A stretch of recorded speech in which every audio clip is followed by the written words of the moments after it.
y'all, we're out in our garden today and we have a really big issue. Our peppers are sick and we're going to show you what's going on, what's causing it, and how to fix it. So we're going to come look and see here. I'm going to come in front of you here, excuse me. And as you can tell, the peppers are starting to have issues at the bottom like this. If you keep looking and going further, there are more and more peppers with this issue. Oh, is there one right there? Okay, Robert's got it. So what's happening here is blossom end rot, and that happens a lot with nightshade plants like peppers and tomatoes. I have a really big issue with that, especially like Roma tomatoes. And so that's what's going on, and this can even get worse, especially if you're going through a drought or something like that. That's what we have going on right now. Right now it's like 106 heat index, and we haven't had but a quarter inch of rain in 2 weeks, and I'm having to hand water as best as I can, and that causes a lot of issues. So what we're also, another thing I remember, whenever I first planted these, I have totally been dropping the ball in the garden this year. This is like my thing I am slacking on. I usually use something different whenever I plant my peppers, but this year I did not have what I thought I had, so I just used eggshells, and I've had issues with that in the past, but I thought it might be good enough, but it's not. So what we're going to do here is try and fix these peppers, and the thing that I have found to fix this, where did we? It's in the cart. Oh, in the cart. Okay, so here we go. So I have found the best thing for this, and the issue is I completely forgot to mention I am struggling today. Okay, alright, I'm back. Sorry, Robert was trying to tell me something, and as you can tell, it is a complete struggle. So I completely forgot that the issue of what causes the blossom end rot is a calcium deficiency, and that happens a lot in, like, if you have drought or something like that. And the thing that I have found that works best for that is to use bone meal. That works really good, and this is what I generally use whenever I plant my peppers, but like I said, I just dropped the ball on it this year. But I have also seen other people where they do like a side dressing of bone meal and blood meal, or just blood meal, either one. So we're going to try both, especially since we're having this issue. And I wanted to try that experiment this year anyways, because they were saying it helps your plants grow better. So this is what we're going to do, and since we have both bone and blood meal, what I'm going to do is I'm going to use about 2 tablespoons per plant.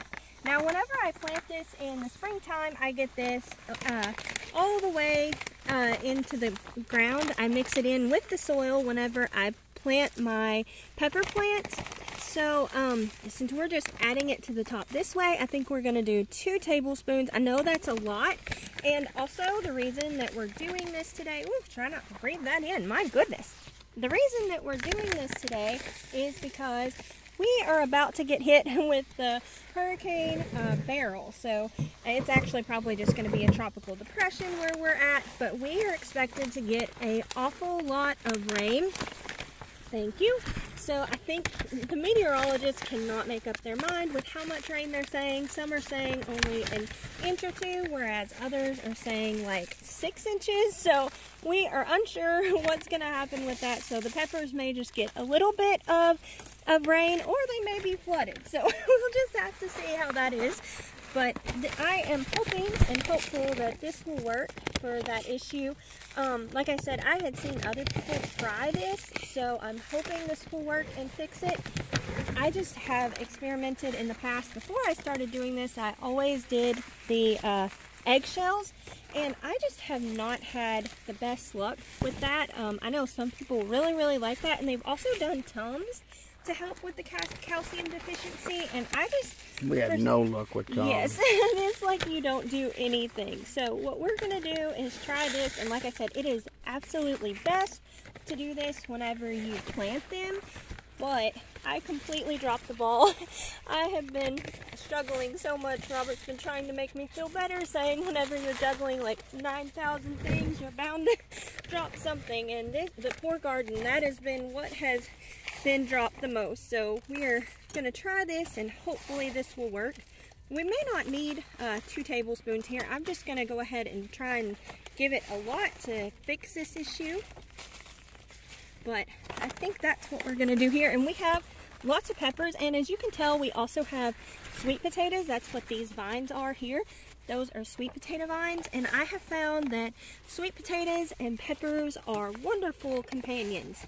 So we really like that. And something new we did this year is we also did ground cover.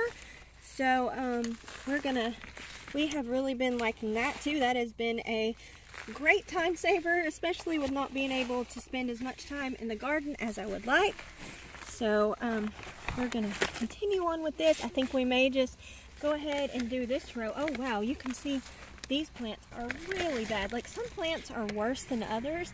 Like, these ones are these are a heatless habanero, and these ones are a bell pepper, and look how bad that is.